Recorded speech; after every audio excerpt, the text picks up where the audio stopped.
There you're watching the sunrise again.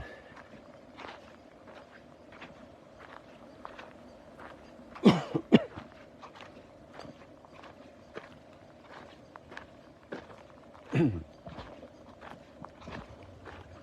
new day has begun. And already somebody for the last half hour is having fun out there with a jet ski. It's amazing the passion there is for hobbies and sports and entertainment and distraction.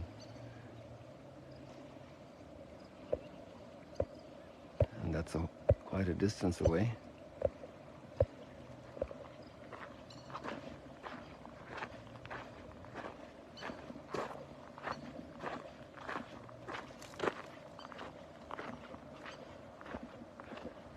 I just noticed that I see a lot of tents over there, so we won't bother those good people. They're Orthodox Jewish families on vacation, lots of them. And they're sensitive to their privacy, so we'll respect that. Before the New Year, the Jewish New Year, they have this time of vacation from their yeshiva, from their schools of Jewish learning, and they're out camping in nature, enjoying the very simple things of life. Family together, outdoors, little games, the water.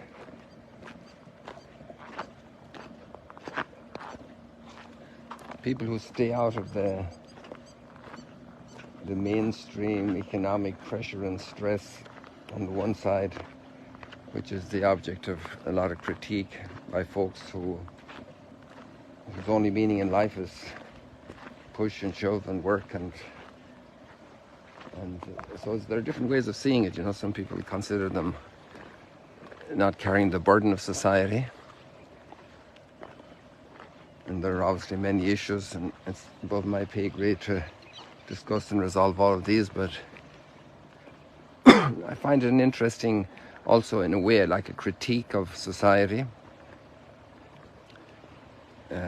an alternative path, if you will, that surely has its own merits as well.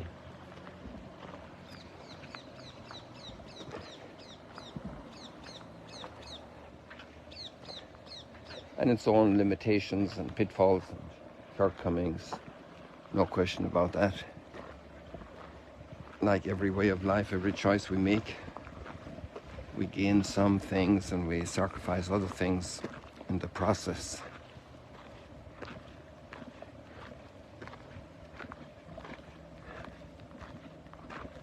And therefore discernment is very important. How to live, how to prepare the future for children, what emphasis to provide, and also letting the mystery unfold of each person as each day unfolds in our lives and each year in our entire life.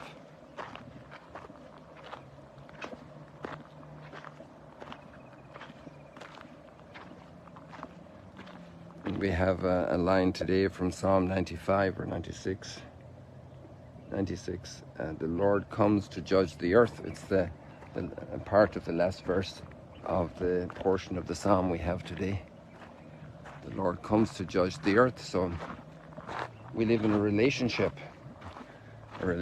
with our Creator, with our Redeemer, a relationship of authentic dependence, which is not meant to hold us down, but to enable us to rise.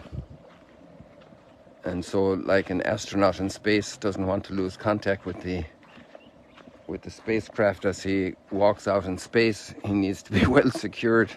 I just read a little bit of a testimony. Actually, it was a guy who spoke at the Eucharistic Congress in Indianapolis about that experience of walking out from the space station and obviously having a strong source of connection to the station, so you don't just keep going out in space and leave your station behind. A lot of planning, a lot of thinking, a lot of provision to guarantee that. And that being tied to the space station is not a limitation. Sure, it limits. He can't go out for miles and miles. He has to stay within range. He has to stay connected. And that's the possibility of his life and his continuity. Sometimes we see our dependence on God as a negative, as curtailing, but it's actually enabling us to live. It gives us that possibility to be, just to be. And as much as we wouldn't like to have to be judged, but being free people, there are consequences for our behavior, our choices. So the Lord comes to judge the earth. And that applies to everybody. Everybody has some little responsibility. Even those who have very limited knowledge capacities or decision-making capacities because of certain limitations. We have the Down syndrome people. We have people who lose the cognitive abilities or who haven't developed them very much for all kinds of different reasons. Many challenging reasons.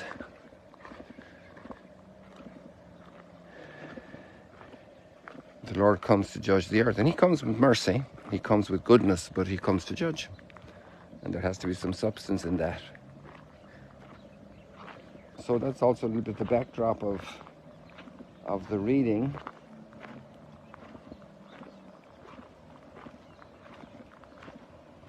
And in that sense, the word that we receive today in the letter to the Thessalonians is a word of calm.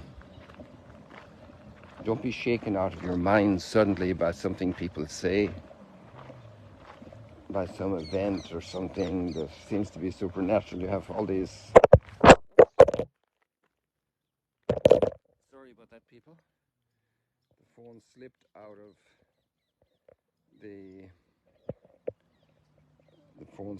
of the gimbal.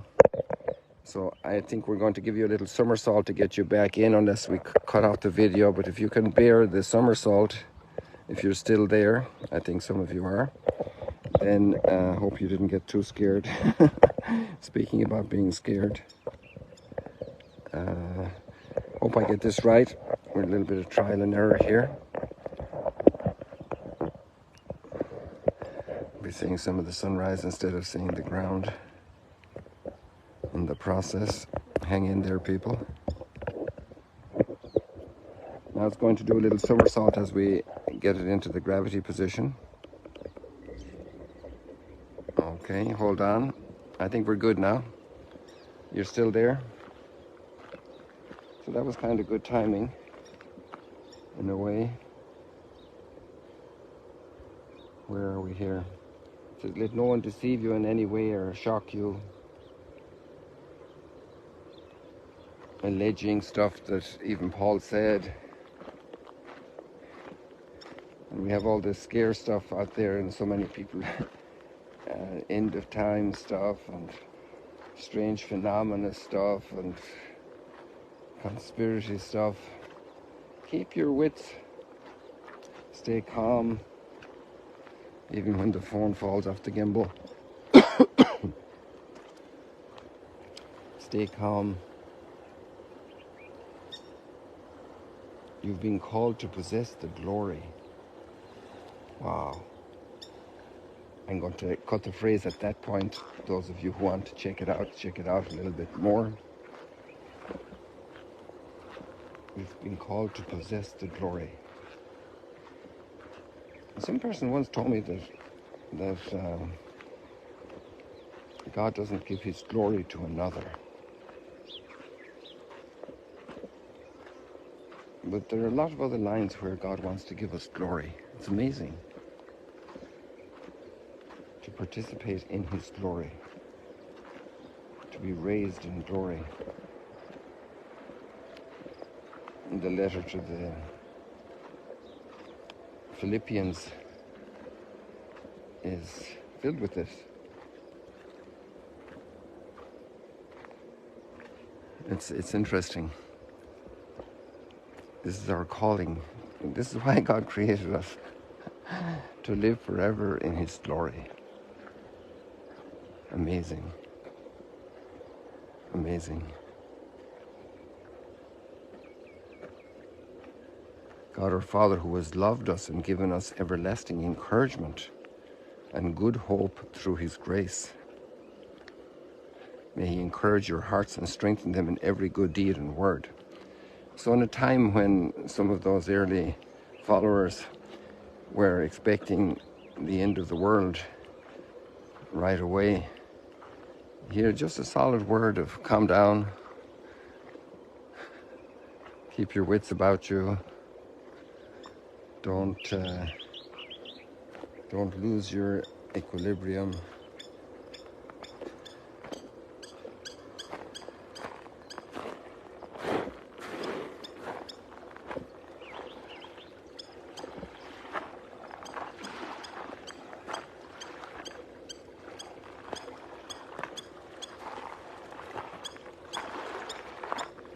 I got this stuff in my sandal. I was looking for a spot to get into the water, but it's not here. It's all a bit muddy here. Go over further, it's a little more solid.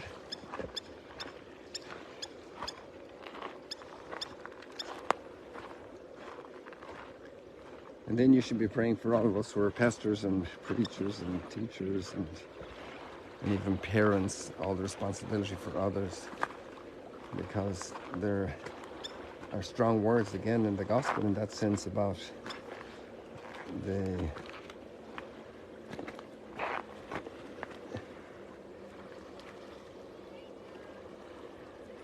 responsibility of keeping equilibrium in life and balance. And here's a family with children out at sunrise. Isn't that beautiful? Maybe one of the children couldn't go to sleep and Mom brings them out here for sunrise. Great idea, Mom. So this is a better place. This is a little bit stony here, so I can get this stuff out of my sandals. But this text is also, some people see this text of the critique Jesus has for the Pharisees as like being anti-Pharisee, but it's really a teaching, put things back in perspective teaching. Okay, it's nice to focus on so many little details, but get the big stuff right. Mercy. The words are very strong, blind guides. Focusing on the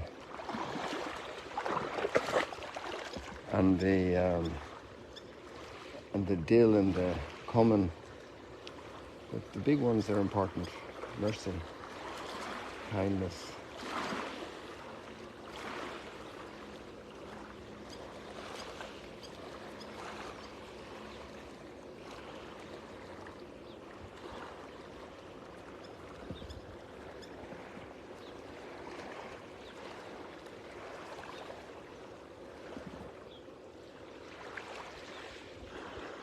Don't neglect the weightier things. Sometimes there are squibbles and squabbles and conflicts in families and in the church at large, in society and politics, about certain things. And bigger things are overlooked. Weightier things for the life of the weak and the broken.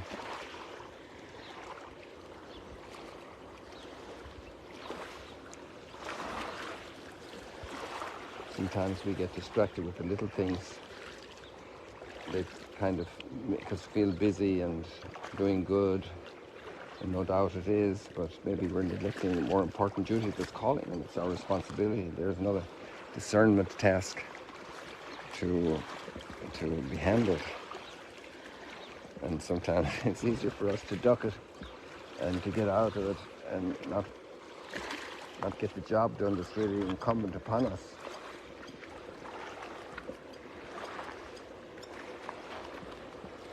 And that's a work of love, to help people to put in priorities and put what's more important in the top of the list, not to procrastinate.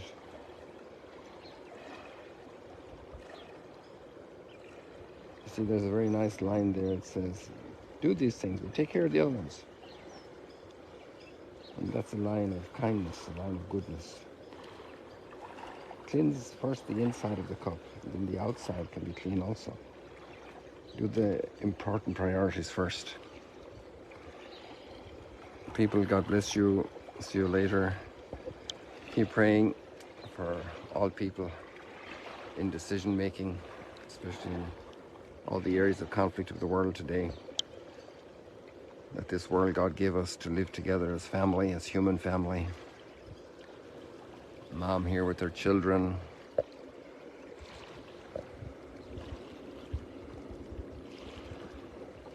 And all human people, all peoples of the earth have the aspiration to live like this, in peace and kindness and together. God bless you. See you later, alligators.